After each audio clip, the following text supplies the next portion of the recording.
আজ আমি চলে গেছিলাম মধ্যম গ্রামের ফাটাফাটি বাই রাবড়ি চাতে। এখানে তোমরা দেখতে পাচ্ছ লিস্টটা কি কি পাওয়া যায় এবং তাদের দাম।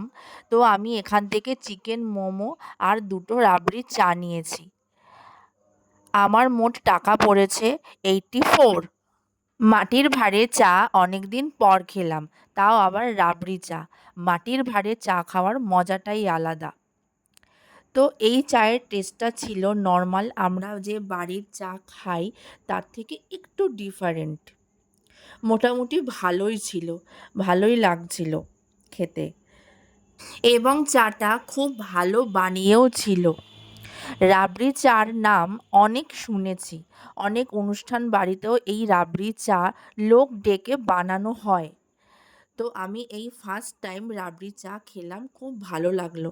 আর সাথে নিয়েছিলাম, বলেইছিলাম যে মোমো নিয়েছি 1 প্লেট। মোমোটাও দারুণ ছিল, টেস্টি ছিল। এতদিন যা মোমো খেয়েছি তার থেকে একটু টেস্টটা ডিফারেন্ট ছিল এবং ভালোও ছিল। তার সাথে ছিল স্যুপ। না না, চিকেন মোমোর সাথে চিকেন স্যুপ নয়, সুইট কর্ন স্যুপ।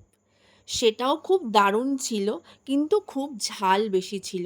যারা ঝাল পছন্দ করো তাদের খুব ভালো লাগবে, কিন্তু আমার ভীষণ ঝাল লাগছিল। আর সব ঠিক আছে।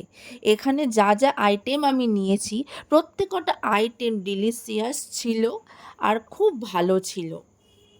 তোমরা এসে ট্রাই করতে পারো। তো আজকের মতন ভিডিও এইটুকুই। দেখা হচ্ছে পরবর্তী ভিডিওতে। Tata, bye bye, good.